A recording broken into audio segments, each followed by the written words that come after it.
तो पवन पुत्र हनुमान अशोक वृक्ष की सघन शाखाओं में बैठे हैं। नीचे जनक नंदनी सीता विरह की अग्नि में तप रही है। उनका शरीर क्षीण हो रहा है, किंतु तेज आज भी वैसा ही है। पतिव्रत का तेज कभी क्षीण नहीं होता, कभी दुर्बल नहीं हो सकता है, लेकिन चरित्र कभी नहीं दुर्बल होता है। और तुलसीदास जी ने उस समय माता सीता की दशा का बड़ा मार्मिक चित्रण किया, बड़ा मार्मिक वर्णन किया है। उन्होंने लिखा, कृष तनु शीस जटा एक बेनु, जपते हृदय रघुपति गुण सेनी। अर्थात शरीर अत्यंत कृश हो गया, केश एक वेणी में बंधे हैं, किंतु हृदय में केवल रघुनाथ जी के जप के अलावा और कुछ नहीं चल रहा। जिसके हृदय में राम बसते हैं, उसका शरीर चाहे कैसा भी हो, उसका तेज कभी समाप्त नहीं होता, उसका तेज कभी समाप्त नहीं होता है। और उधर राक्षसियां सीता जी को चारों ओर से घेर कर बैठी हैं। कोई उन्हें भय दिखाती है। रावण जैसा कहता है उसकी बात मान लो सीता। कोई कहती है लंका की महारानी बन जाओ, ये वैभव, ये सब सुख तुमको भोगने को मिलेंगे। कोई कहती है कब तक इस वनवासी राम की प्रतीक्षा करोगे। लेकिन जनक नंदनी का उत्तर केवल मौन है। उनकी दृष्टि भूमि पर थी, लेकिन विश्वास एकदम अटल है। प्रेम की सबसे बड़ी पहचान यही है कि परिस्थितियां बदल जाए, लेकिन विश्वास नहीं बदलता है। इतने में अचानक शंख नगाड़े वाद्यों की ध्वनियां सुनाई देने लगी। राक्षसियां सावधान होकर खड़ी हो गईं। स्वर्णमयी छत्र, बिल्कुल चवर दिव्य द्वीप, आगे पीछे सैनिकों का झुंड, चारों तरफ मंत्रियों से घिरे हुए, और उनके बिल्कुल मध्य जैसे राजा, 10 दिशाओं वाला, जिसके 10 शीश हैं। लंकेश्वर रावण अशोक वाटिका में उस समय प्रवेश करता है। उसका तेज अद्भुत है, ज्ञानी है, ब्राह्मण है। उसका व्यक्तित्व प्रभावशाली है, बलशाली है, उसकी विद्वता असाधारण है। उसके पास ना विद्या की कमी है, ना धन की कमी है। लेकिन इन सब के होते हुए भी जिसके अंदर अहंकार बैठ जाए, उसके सारे गुण, वो सारी विद्या, वो सारा धन उसके विनाश का कारण बनते हैं। उसने मधुर स्वर बनाने का प्रयास किया और कहा, हे मिथिलेश्वरी, कब तक इस दुख में बैठी रहोगी। देखो मेरी तरफ, देखो मेरे यश वैभव को देखो। मेरे पास तीनों लोकों का वैभव है, और इतना ही नहीं, देवता भी मुझसे भय खाते हैं। मैं तुम्हें लंका की साम्राज्ञी बना दूंगा, जो चाहोगी वही दूंगा। लेकिन सीता जी टस से मस नहीं हुई, उसकी तरफ देखा तक नहीं। उन्होंने सामने पड़ा एक सूखा तिनका, लकड़ी का तिनका उठाया, उसे अपने तथा रावण के बीच में एक अंतर करने के लिए, छोटा सा लकड़ी का तिनका, उसके और अपने मध्य एक अंतर बनाने के लिए लाके खड़ा कर दिया। अब ये तिनका जो हमने कहा, ये साधारण तिनका नहीं है। जो रेखा है छोटी है, लेकिन ये छोटी रेखा मर्यादा की रेखा है। ये संदेश है, और अधर्म और धर्म के बीच में तिनका होता है। जो धर्म उस सीमा को पार नहीं करता, सीता जी ने वही तिनका धर्म और अधर्म के बीच में लाके खड़ा कर दिया। रावण, तू मेरे सामने खड़ा होने योग्य नहीं है। मैं तुझसे केवल और केवल इसलिए बात कर रही हूं क्योंकि तू राम का शत्रु है। यदि मेरे प्रभु यहां होते तो तू मेरे सामने खड़ा होने का साहस भी नहीं कर सकता था। ये सुनते ही रावण का चेहरा एकदम क्रोधानल हो गया, एकदम लाल आंखें। वो बोला, सीते, मैंने तुम्हें 12 मास का समय दिया था, पूरा 1 वर्ष। अब केवल 2 महीने शेष हैं, और इन 2 महीनों में यदि तुमने मेरी बात नहीं मानी तो मैं तुम्हारा वध कर दूंगा, तुम्हारा कत्ल कर दूंगा, तुम्हें समाप्त कर दूंगा। ये विशेषता होती है अहंकारी की, अधर्मी की। जब वो तर्क से हार जाते हैं, जब उनके पास तर्क की कमी हो जाती है, जब वो किसी मनुष्य को कन्विंस नहीं कर पाते तो धमकी देते हैं। और सीता जी मुस्कुराई, किसी अद्भुत मुस्कान थी, विरह में भी मुस्कान। उन्होंने कहा, रावण, तू मुझे मार सकता है तो मेरे शरीर को नष्ट कर सकता है। तू होगा सम्राट, यहाँ का राजा, किंतु सीता के हृदय से राम को अलग करने का साहस नहीं है तुझमें। जैसे सूर्य से प्रकाश अलग नहीं हो सकता, जैसे चंद्रमा से शीतलता अलग नहीं होती, वैसे सीता से राम अलग नहीं हो सकते। और यही सनातन की संस्कृति है। प्रेम अधिकार नहीं है, प्रेम समर्पण है। प्रेम शरीर का नहीं है, प्रेम आत्मा का संबंध है। और रावण क्रोध से बिल्कुल कांपने लगा। उसने अपनी तलवार को म्यान से बाहर निकाली। कुछ क्षणों के लिए तो ऐसा लगा कि सीता जी का यह तत्काल वध कर देगा, लेकिन उसी समय उसकी प्रमुख रानी मंदोदरी और कुछ बुद्धिमान मंत्रियों ने उसे थोड़ा रोका। कहा, महाराज, एक निरपराध स्त्री पर शस्त्र उठाना आपकी कीर्ति के योग्य नहीं है। रावण को थोड़ा एहसास हुआ। उसने अपने क्रोध को थोड़ा रोका। जाते जाते उसने राक्षसनियों से कहा, इसे भय दिखाओ, इसको समझाओ तुम इनके साथ रहती हो, लेकिन यदि इसने 2 महीनों के बाद भी मेरी बात नहीं सुनी, मैं इसको जीवित नहीं छोड़ूंगा। और इतना कहकर वो वहां से चल दी। और रावण के जाते ही राक्षसियां फिर से सीता जी के मन को टटोलने लगी, उनको थोड़ा डराने लगी। कोई दांत दिखाती, कोई शस्त्र लहराती, कोई भयानक शब्द बोलती, ऐसा भयंकर वातावरण।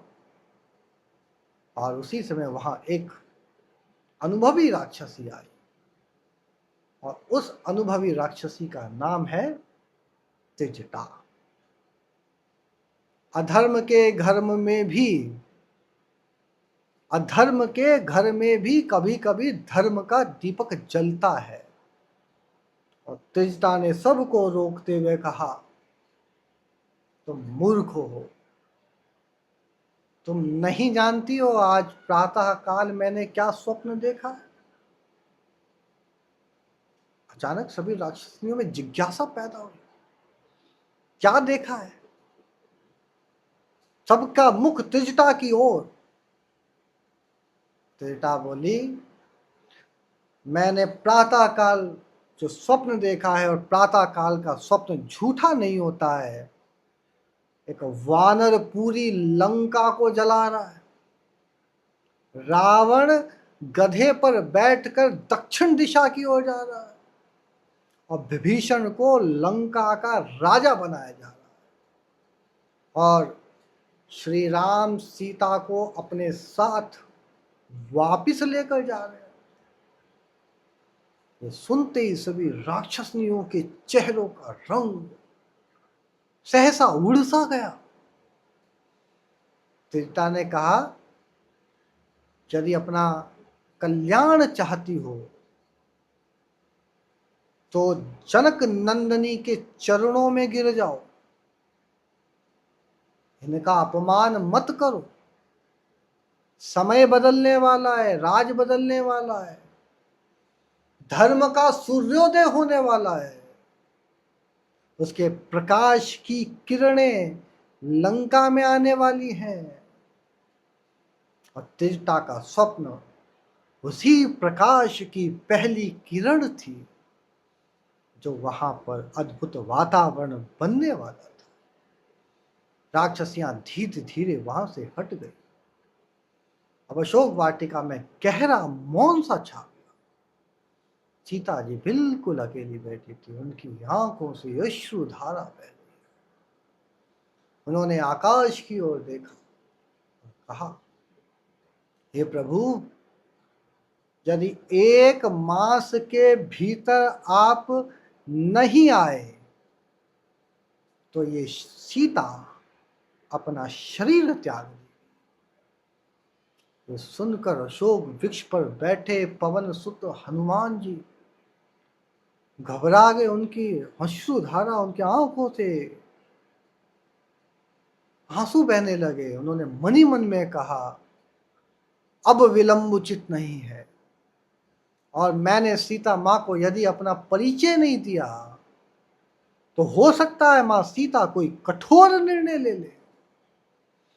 उन्होंने अपने हृदय से श्री राम की मुद्रिका निकाली, दोनों हाथों को जोड़ा, प्रभु का स्मरण किया, और उचित अवसर देखकर उस दिव्य मुद्रिका को धीरे से सीता जी के सम्मुख गिरा दिया। जनक नंदिनी ने जैसे ही अपने सामने भूमि पर गिरी हुई उस छोटी सी मुद्रिका को देखा, अचानक चौंक सी उठी। उन्होंने कांपते हुए हाथों से उसको उठाया। क्षण भर पहले जो नेत्र अश्रुओं से भरे थे, और वो बड़े विस्मयकारी हो गए।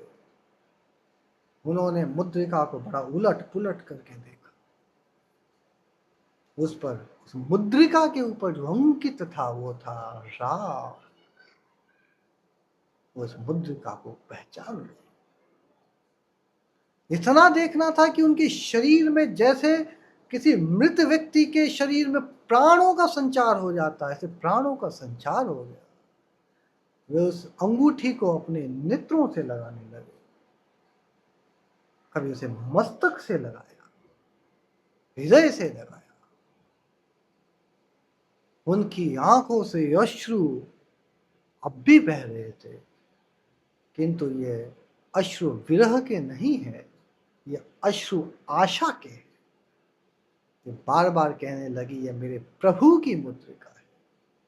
ये वही मुद्रिका है जिसे विवाह के समय मैंने उनके हाथों में देखा था, और यह मुद्रिका किसी और के पास नहीं आ सकती है। भगवान की पहचान उनके भक्त के लिए किसी प्रमाण की मोहताज नहीं होती है। एक छोटी सी मुद्रिका ने सीता के भीतर सोई हुई आशा को भी जगा दिया, लेकिन तत्काल उसके मन में एक प्रश्न भी खड़ा हुआ। यह मुद्रिका जो राम के उंगलियों में है, वो यहां आई कैसे है? कहीं ये किसी राक्षस की माया तो नहीं? और उसी समय अशोक वृक्ष की शाखाओं से अत्यंत मधुर स्वर में वो असाधारण स्वर सुनाई दिया कि कोई वृक्ष पर बैठ के श्री राम का गुणगान कर रहा है। और हनुमान जी वृक्ष पर बैठे बैठे धीरे धीरे धीरे श्री राम कथा सुनाने लगे। अयोध्या के महाराजा दशरथ, उनके 4 पुत्र, विश्वामित्र के साथ वनगमन का प्रसंग, जनकपुर में शिव धनुष का भंग होना, 14 वर्षों का वनवास, पंचवटी की घटनाएं, स्वर्ण मृग, जटायु की सारी वृतांत और अंततः सीता जी की खोज। हनुमान जी ने पहले अपना परिचय नहीं दिया, पहले उन्होंने राम का परिचय दिया, अपने आराध्य का परिचय दिया। यही एक सच्चे भक्त की पहचान भी है। भक्त स्वयं को आगे नहीं रखता है, पहले भगवान को आगे रखता है। और सीता जी बड़े ध्यान से, ध्यान मग्न होकर ये सब सुन रही है। अब उनके मन का संशय धीरे धीरे धीरे धीरे धीरे समाप्त हो रहा है। उन्होंने ऊपर वृक्ष की ओर देखा। एक छोटा सा वानर हाथ जोड़कर बैठा था। है वानर, लेकिन उसके मुख पर तेज है, नेत्रों में करुणा थी, अधरों पर केवल एक ही नाम, वह नाम है श्री राम। राम राम श्री राम। हनुमान जी वृक्ष पर से धीरे धीरे धीरे धीरे धीरे नीचे उतरे और भूमि पर आते ही उन्होंने दूर से ही दोनों हाथ जोड़ दिए। वे पूर्ण दंडवत होकर प्रणाम किया, भाव विभोर होकर बोले, राम दूत मैं मातु जानकी, सत्य शपथ करुणा निधान। हे माता, जिस वानर को तुम देख रही हो, जिस वानर ने पूरी अभी राम कहानी आपको सुनाई है, मैं श्री राम का दूत हूं। मैं करुणा निधान प्रभु श्री राम की शपथ लेकर कहता हूं कि मैं आपके प्रभु का ही सेवक हूं। और ये चौपाई रामचरितमानस की सबसे सबसे मधुर चौपाइयों में से एक है। यहाँ हनुमान अपने बल की प्रशंसा नहीं कर रहे हैं, अपनी भक्ति की पहचान देते हैं। सीता जी ने बड़े करुण भाव से, बड़े करुण स्वर में पूछा, हे वत्स, क्या वास्तव में मेरे प्रभु कुशल हैं? क्या मेरा देवर लक्ष्मण सुरक्षित है? क्या उन्होंने मुझे स्मरण भी किया है? क्या हनुमान जी के यहाँ के भर आई? उन्होंने कहा, माता, प्रभु श्री राम का एक एक क्षण आपके विरह में बीत रहा है। वन का प्रत्येक वृक्ष उनसे केवल एक ही नाम सुनता है, वह है सीता। नदी के प्रत्येक तट पर वे आपको स्मरण करते हैं और पूरी रात उनको निद्रा नहीं आती है, वो उलट पुलट करते हैं। और वो जिनसे मिलते हैं पूरे जंगल में, वो एक ही बात पूछते हैं, मेरी सीता कहाँ है? ये सुनते ही सीता जी की आंखों से अश्रुधारा बह निकली। उन्होंने उस मुद्रिका को अपने हृदय से लगा लिया और जब उन्होंने उस मुद्रिका को अपने हृदय से लगा, कुछ समय के लिए पूरा वातावरण में बिल्कुल मौन सन्नाटा छा गया। कभी कभी मौन ही सबसे बड़ा संवाद हो जाता है। शब्द समाप्त हो जाते हैं, भाव बोलने लगते हैं।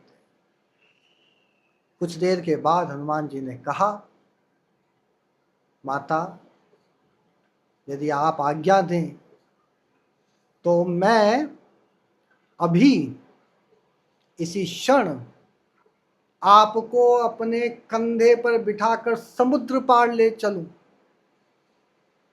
मेरे लिए ये कोई कठिन कार्य नहीं है।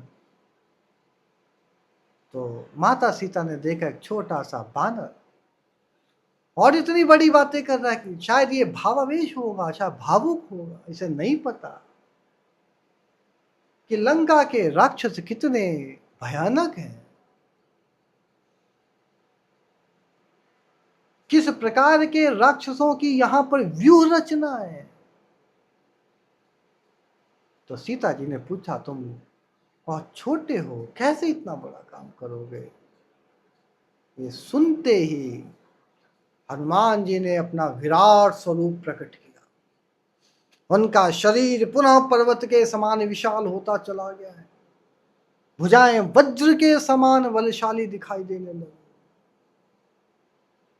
ये देखकर सीता अचंभित रह गई। उन्होंने कहा, माता, मैं संपूर्ण लंका सहित रावण को उठाकर प्रभु श्री राम के श्री चरणों में ले जा सकता हूं, केवल आप आज्ञा दीजिए। अब यहां पर सीता जी की मर्यादा देखिए। उन्होंने शब्द तो सुने, लेकिन बड़े स्नेहपूर्वक मुस्कुरा कर कहा, मुझे तुम्हारे बल पर अब तनिक भी संदेह नहीं है, लेकिन ये उचित नहीं होगा। यदि मैं चोरी छुपे चली गई तो संसार कहेगा कि राम अपनी पत्नी को स्वयं छुड़ा नहीं पाया। मेरे प्रभु स्वयं यहां आएंगे, अधर्म का विनाश करेंगे, रावण के अभिमान को तोड़ेंगे, और जब रावण का अभिमान टूटेगा तभी धर्म की स्थापना होगी। और यही कारण है कि सीता केवल एक पत्नी नहीं है, ये केवल एक इतिहास नहीं है, केवल एक कहानी नहीं है, वे मर्यादा की मूर्ति है। उन्होंने व्यक्तिगत सुख से पहले धर्म की प्रतिष्ठा को प्रतिष्ठापित किया है। और हनुमान जी ने बड़ी श्रद्धा से मस्तक को झुकाया। वे समझ गए माता का निर्णय ही प्रभु की इच्छा है। माता और प्रभु के शब्द अलग हो सकते हैं, लेकिन भाव एक होते हैं। तब सीता जी ने अपने केशों में सुरक्षित व दिव्य चूड़ामणि को उतार लिया। उसे दोनों हाथों से हनुमान जी को देते हुए बोली, वत्स, ये मेरे प्रभु को दे देना। वह इसे देखते ही समझ जाएंगे कि तुम मुझसे मिलकर लंका से वापिस आ रहे हो। और उनसे कहना, यदि 1 महीने के अंदर में वो नहीं आए तो उनकी यह सीता अपने शरीर का परित्याग कर देगी। ये कहते उनका कंठ भर आया। हनुमान जी ने अत्यंत श्रद्धा से चूड़ामणि अपने मस्तक से लगाई, उसे सुरक्षित रखा। अब रामदूत का कार्य तो पूर्ण हो गया। जिस काम के लिए वो आए थे पूरा हो गया। सीता जी का पता चल गया, प्रमाण भी मिल गया, और न केवल सीता जी का पता चल गया, राम जी तक ले जाने के लिए चूड़ामणि नाम का संदेश भी मिल गया। किंतु हनुमान जी के मन में एक और विचार उत्पन्न हुआ। उन्होंने सोचा, मैं लंका में आया और वापिस चला गया तो लंका वासियों को कैसे पता चलेगा कि यहाँ कोई आया था? यदि मैं बिना कोई पराक्रम दिखाए लौट जाऊं तो रावण श्री राम की सेना के सामर्थ्य को कैसे पहचानेंगे? वो कैसे समझेंगे कि उनकी सेना में कितना बल है? और अब समय आ गया है कि लंका को ये ज्ञात हो जाए कि राम का केवल एक दूत इतना समर्थ है तो स्वयं इस सेना के महानायक प्रभु श्री राम का पराक्रम कैसा होगा। ये विचार करते ही पवन पुत्र ने माता सीता को प्रणाम किया, श्री राम का स्मरण किया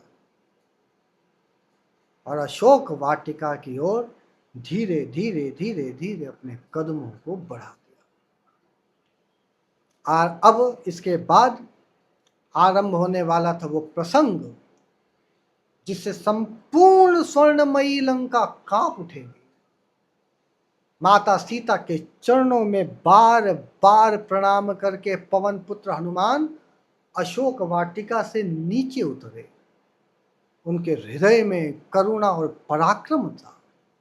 करुणा इसलिए कि उन्होंने जग जननी को विरह में तपते देखा है, और पराक्रम इसलिए कि अब अधर्म अपनी शक्ति का परिचय देना आवश्यक है। उन्होंने अधर्म को अपनी शक्ति का परिचय दिया। उन्होंने मन ही मन श्री राम का स्मरण किया। हे नाथ, अब तक मैं आपका दूत बनकर यहाँ पर आया हूँ, अब आपका सेवक बनकर लंका को चेतावनी दूंगा। ये बात ध्यान रखें। जब हनुमान जी ये सारी बात कह रहे हैं तो क्रोध में नहीं है। धर्म कभी क्रोध से कार्य नहीं करता है। धर्म जब भी काम करता है तो न्याय के लिए काम करता है। और वो सोचने लगे, माता सीता का समाचार जो लेने आया था वो मिल गया, चूड़ामणि भी मिल गई, प्रभु के लिए प्रमाण भी मिल गया। अब कोई संदेश दिए लौट गए तो रावण ये समझेगा कि वानर आया चुपचाप चला गया। नहीं, अब लंका को यह अनुभव होना चाहिए, ये जो आया वो केवल दूत नहीं था। जब दूत का सामर्थ्य ऐसा है तो स्वयं प्रभु श्री राम का सामर्थ्य कैसा होगा। यह सोचकर हनुमान जी अशोक वाटिका के भीतर पहुंच गए। और ये जो अशोक वाटिका कोई साधारण वाटिका नहीं है, कोई साधारण उपवन नहीं है। वह रावण का सबसे प्रिय उद्यान है। वहां संसार के सबसे दुर्लभ वृक्ष लगे थे, स्वर्ण से बने फव्वारे हैं, सुगंधित पुष्पों की क्यारियां हैं, ऋतुएं मानव वहां पे निवास करती हैं। किंतु हनुमान जी के मन ने कहा, जिस उपवन में माता सीता के अश्रु गिरे हैं उसका वैभव मेरे लिए कोई मूल्य नहीं रखता है। इतना कहकर उन्होंने एक विशाल वृक्ष को पकड़कर उसके जड़ सहित उखाड़ कर फेंका, धड़ा। ऐसा शब्द हुआ कि पूरी वाटिका कांप उठी। पहले एक वृक्ष धड़ाम से गिरा, फिर अचानक से दूसरा वृक्ष धड़ाम से गिरता है, फिर अचानक से तीसरा और वृक्ष धड़ाम से गिरता है। कुछ ही क्षणों में हनुमान जी एक वृक्ष से दूसरे वृक्ष पर कूदते हैं और उन्हें उखाड़ कर फेंक देते हैं, फिर तहस नहस कर देते हैं। फलों से लदे हुए भूमि पर ये जो वृक्ष थे सभी नीचे गिरने लगे, लताएं टूटने लगी, फूल बिखर गए, तालाबों में शोभाएं नष्ट हो गई। जिस वाटिका में कुछ समय पहले पक्षियों का मधुर कलरव होता था, अब वह वृक्षों के गिरने की गर्जनाएं सुनने लगी। हनुमान जी कभी किसी वृक्ष को उखाड़ कर दूर फेंकते, कभी किसी मंडप को तोड़कर दूसरी ओर उखाड़ के फेंक देते, कभी स्वर्ण के बने स्तंभों को अपनी भुजाओं से उखाड़ कर फेंकते, और कुछ ही क्षणों में संपूर्ण अशोक वाटिका अस्त व्यस्त हो गई, तबाह तबाह हो गई। जो उपवन था वो खंडहर में बदल गया। वहां पर पहला जैसा उपवन में कुछ भी सुंदर नहीं बचा। लेकिन ध्यान दीजिए, हनुमान जी ने उस वृक्ष को स्पर्श तक नहीं किया जिसके नीचे मां सीता विराजमान थी। और यही धर्म है। दंड देने की भी एक मर्यादा है। विनाश तो करना है अधर्मियों का, शत्रुओं का, लेकिन विवेक के साथ। जिस स्थान पर भगवान का स्मरण हो रहा हो वहां विनाश नहीं होता है। उधर पहरा दे रहे राक्षस दौड़ते भागते चीखते चिल्लाते आते हैं। उन्हें देखा एक वानर संपूर्ण वाटिका को तहस नहस कर रहा, उखाड़ के रख दिया है। वाटिका अस्त व्यस्त है। वह क्रोध से चिल्लाए, वानर की तरफ भागे और कहा, पकड़ो इस वानर को, जैसे भी देखो, जहां भी देखो, ढूंढो, उसको मार डालो। और सैकड़ों राक्षस एक साथ हनुमान जी पर टूट पड़े। राक्षसों के पास किसी के हाथ में तलवार है, किसी के हाथ में भाला है, कोई गदा लिए उनके पीछे भाग रहा है, कोई एक धनुष लिए उनके पीछे भाग रहा है। चारों तरफ राक्षसों का समूह और अकेले वीर बजरंगी हनुमान। लेकिन जब सिंह गरजता है तो सियारों की संख्या नहीं गिनी जाती है। जब बीच में एक धर्म वाला व्यक्ति का, तो अधर्मी टिक नहीं पाते। हनुमान जी ने एक विशाल साल वृक्ष उखाड़ लिया और उसे ही गदा बनाकर ऐसा घुमाया, ऐसा घुमाया, ऐसा घुमाया कि सारे राक्षस उड़ते हुए, कोई धरती पर गिरा, कोई आसमान में उतरा, कोई दूर फेंका गया। जब वो घुमा रहे थे वृक्ष को, कोई दूर जाकर गिरता, कोई मूर्छित हो गया। और कुछ राक्षस ऐसे थे जब इस भयावह स्थिति को देखा तो उठकर भाग खड़े हुए। कुछ ही क्षणों में पहला दल जो आया था हनुमान जी से युद्ध करने, भाग गया। तो सैनिक थे वे बचे हुए भागते हुए रावण की सभा में पहुंचे, हाँफते हुए बोले, महाराज एक वानर आया है, बड़ा भयंकर वानर है। उस वानर ने पूरी अशोक वाटिका को तहस नहस कर दिया है, वो घुस आया है। अब अशोक वाटिका पहली जैसी उपवन नहीं दिख रही है, रमणीक नहीं दिख रही है। उसने, और जिन सैनिकों ने उसको पकड़ने का प्रयास किया उसने सबको मार डाला है। और जो उसे रोकना चाह रहा है वो उसके ऊपर हावी हो रहा है। ये सुनकर पहले तो रावण हंसा, वो भला एक बांदर, और तुम सब इतने भयभीत हो गए वानर को देखकर। उसने अपने कुछ चिन्हित पराक्रमी सेनापतियों को आदेश दिया और कहा, जाओ, जिस वानर ने इतना दुस्साहस किया है हमारे उपवन को, हमारी प्यारी अशोक वाटिका को, उसको पकड़ के मेरे सामने लेके आओ। और आज्ञा पाकर सारे राक्षस अशोक वाटिका पर पहुंचे। लेकिन होना वही, उनका भी वही हाल हुआ। हनुमान जी ने कभी वृक्षों से प्रहार किया, कभी पत्थरों को उठाकर उन पर दे मारा, कभी अपनी पूंछ से लपेट लपेट कर सबको मारा, कभी केवल अपनी मुट्ठी से ही जहां था उसको वहीं दबा दिया। और क्षण भर में उसके सारे सेनापति वहीं पर धराशायी हो गए। अब रावण का क्रोध बढ़ने लगा था। उसने अपने एक वीर पुत्र को बुलाया, यहाँ पे आओ, अक्षय कुमार। अक्षय कुमार को का एक वानर आया है। अक्षय कुमार बड़ा युवा था, यंग था, बहुत ही प्रतापी, पराक्रमी, युद्ध कला में बिल्कुल निपुण, और इतना निपुण था कि उसको अपने बल पे बड़ा अभिमान था। तो रावण ने अपने अक्षय कुमार को बुलाकर कहा, पुत्र, आज लंका का गौरव तुम्हारे हाथ में है। सुना है कोई वानर आया है, उस वानर को जाओ और बांध कर लेकर आओ। अक्षय कुमार ने पिता के चरणों को स्पर्श किया अपने दिव्य कवचों को धारण किया, लगे हुए रथ पर वो आरूढ़ हुआ, हजारों सैनिक उसके साथ चल पड़े। उधर अशोक वाटिका के द्वार पर पवनपुत निडर होकर राम नाम जपते हुए बैठे हुए प्रतीक्षा में है कि जो बचे हुए राक्षस हैं वो आए, क्योंकि अभी लंका को रामदूत का वास्तविक परिचय मिलना शेष था। अभी तो केवल तहस नहस किया था। अक्षय कुमार अपने दिव्य रथ पर आरूढ़ होकर अशोक वाटिका की ओर चला। उसके आगे आगे नगाड़े बज रहे हैं, पीछे पीछे हजारों राक्षस,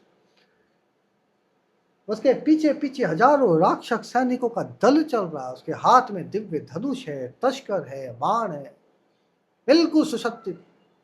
मुख पर युवावस्था का वो गर्व स्पष्ट दिख रहा था। रावण का वह पुत्र अत्यंत पराक्रमी है। बचपन से ही अस्त्र शस्त्रों की उसने ऐसी शिक्षा पाई थी कि अनेक युद्धों में उसने अनेक प्रकार की विजय प्राप्त की। उसे विश्वास था कि एक साधारण वानर को पकड़ना उसके लिए कोई कठिन कार्य नहीं है। पिता ने मेरे को एक छोटी सी जिम्मेदारी दी है, किंतु जिसे अपने बल का अभिमान हो वो सामने वाले का मूल्यांकन करना भूल जाता है। उधर पवन पुत्र हनुमान अशोक वाटिका के विशाल द्वार पर बैठे हुए, उनके नेत्रों में अद्भुत तेज था। वे बार बार श्री राम का स्मरण कर रहे थे। उनके लिए युद्ध भी भक्ति था, क्योंकि वो जानते हैं मैं जिस कार्य के लिए आया हूं वो प्रभु का कार्य है। और कुछ ही क्षणों में अक्षय कुमार का रथ उनके सामने आकर रुका। उसने ऊंचे स्वर में कहा, वानर, तुम कौन हो? क्या तुमको अपने प्राणों से प्यार नहीं है? तूने लंका की अशोक वाटिका को क्यों उजाड़ा? मेरे पिता के सैनिकों का वध तूने क्यों किया? और तूने चूंकि ये सब किया है तो अब तुझे जीवित नहीं छोड़ा जाएगा। हनुमान जी बड़ी मंद मंद मुस्कुराए। उन्होंने बड़े शांत स्वर में कहा, बालक जा, तो बालक है, मैं तुझसे युद्ध नहीं करना चाहता हूं। जाओ बेटा, अभी लौट जाओ, तुम अभी बालक हो, बच्चे हो। अपने पिता से कह देना कि जनक नंदनी सीता को सम्मान पूर्वक श्री राम को लौटा दे। यही उसके और लंका के कल्याण का मार्ग है। यह एक चीज ध्यान देने वाली है, हनुमान जी ने पहले समझाया है, और यही संतों का स्वभाव है। संत पहले सुधरने का अवसर देते हैं, समझाते हैं, और जब व्यक्ति नहीं समझता है तो दंड का विधान है। लेकिन अक्षय कुमार हंस पड़ा। वानर, मृत्यु सामने खड़ी है, भय तुझको होना चाहिए और तू उपदेश मुझको देता है। और इतना कहकर उसने अपने धनुष को एक साथ बाण चढ़ाए और बिजली की गति से हनुमान जी की ओर धनुष को छोड़ दिया। जो बाण थे वो वज्र के समान वेग वाले बाण थे, लेकिन बाण वज्र हैं, इनका तो शरीर पूरा वज्र है, और जिसकी रक्षा स्वयं श्री राम कर रहे हैं उसका कौन क्या बिगाड़ सकता है। हनुमान जी एक ही छलांग में आकाश में पहुंच गए। सारे बाण उनके नीचे से निकल गए। अक्षय कुमार ने देखा बड़ा चतुर है। अक्षय कुमार ने दूसरा प्रहार किया। इस बार उसने अग्नि बाण का उपयोग किया। हनुमान जी बादलों के बीच में ऐसे विचरण करने लगे जैसे कोई गरुड़ आकाश में उड़ता हो, कभी ऊपर की ओर, कभी नीचे की ओर, कभी बाएं, कभी दाएं। राक्षसों को लग रहा था मानो ये कोई वानर नहीं है, स्वयं वायु अक्षय कुमार से युद्ध कर रही है। और ये सारा पराक्रम देखकर देवता भी आकाश से अचंभित हो गए। इंद्र बोले, देखो यह युद्ध नहीं है, ये पराक्रम का नृत्य है, नृत्य। और अक्षय कुमार अब क्रोधित हो चुका था। उसने अपने रथ को आकाश में उठाया और हनुमान जी का पीछा करने लगा। और क्षण भर के लिए संपूर्ण आकाश, पूरा आकाश मंडल, रणभूमि, जो युद्ध धरती पर होना था, वो युद्ध अब आकाश में होने लगा। आकाश में रथ घूम रहा है, बाणों की वर्षाएं हो रही हैं। पवन पुत्र की गति को पकड़ने में कोई सफल नहीं है, सब निष्फल है। और कुछ समय तक हनुमान जी केवल उसकी वीरता का परीक्षा ले रहे थे, युद्ध नहीं कर रहे। अभी तो देख रहे हैं अक्षय कुमार कितना वीर है, इसने क्या क्या सीखा है। ये युवक है, छोटा है, बालक है, लेकिन पराक्रमी तो है। यदि इसकी बुद्धि जाग जाए, क्योंकि युवाओं में जागने की पॉसिबिलिटी ज्यादा है, यदि इसकी बुद्धि जाग जाए तो इसका कल्याण हो सकता है, इसलिए परीक्षा ले रहे हैं। लेकिन जब अक्षय कुमार ने और भी प्रचंड आक्रमण किया, तब हनुमान जी समझ गए कि अब विलंब करना उचित नहीं है, इसकी बुद्धि ठिकाने लगानी जरूरी है, ये बातों से समझने वाला नहीं है।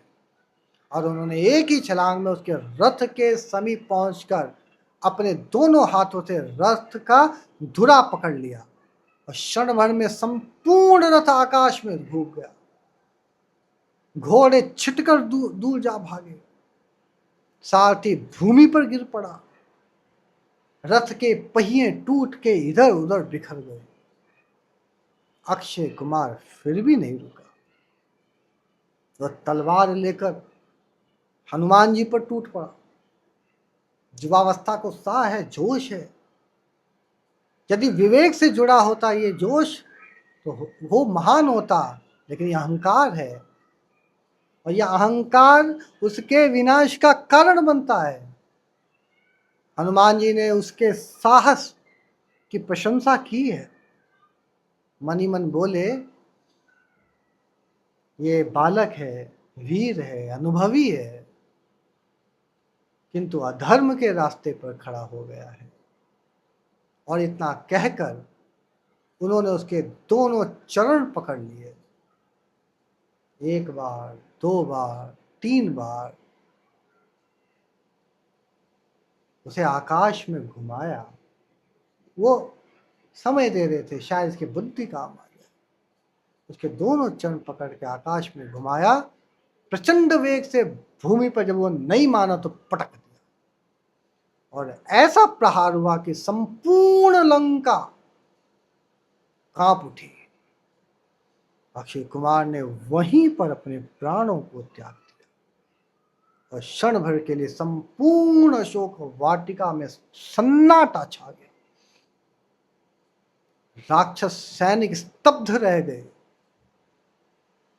जिस राजकुमार को उन्होंने कभी भी पराजित होते हुए नहीं देखा था, वो राक्षस आज अकेले रामदूत के हाथों से युद्ध भूमि में पराजित होकर पड़ा हुआ है। जो सैनिक जीवित बचे हुए भयभीत होकर रावण की ओर भागे, और सभा में पहुंचते ही जोर जोर से रोते, चिल्लाते, चीखते हुए बोले, महाराज,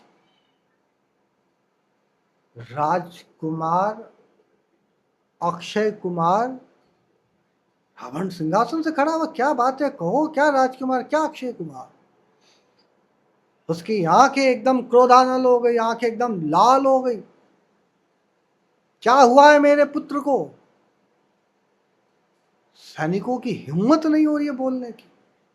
लेकिन कांपते हुए स्वर में जब महाराज ने डांटते हुए बोला तो बोला, महाराज, उस वानर ने राजकुमार अक्षय कुमार का वध कर दिया। ये सुनते ही पूरी सभा में मौन सा छा गया। रावण का हृदय क्रोध से जल उठा। उसने तुरंत अपने सबसे पराक्रमी पुत्र देवताओं तक को जिसने पराजित किया था, ऐसे मेधावी, ऐसे युद्ध में विजयी मेघनाद, जिसको इंद्रजीत भी कहा जाता था, उसको बुलाने का आदेश दिया। तुरंत बुला के लाओ इंद्रजीत को, मैं इस वानर को अभी सबक सिखाता हूं। और अभी तक लंका ने रामदूत का बल देखा था, अब लंका का सबसे बड़ा योद्धा रणभूमि में उतरने वाला था इंद्रजीत, जिसने इंद्र को भी जीता हो। और यहां से कथा का एक नया अध्याय प्रारंभ होगा।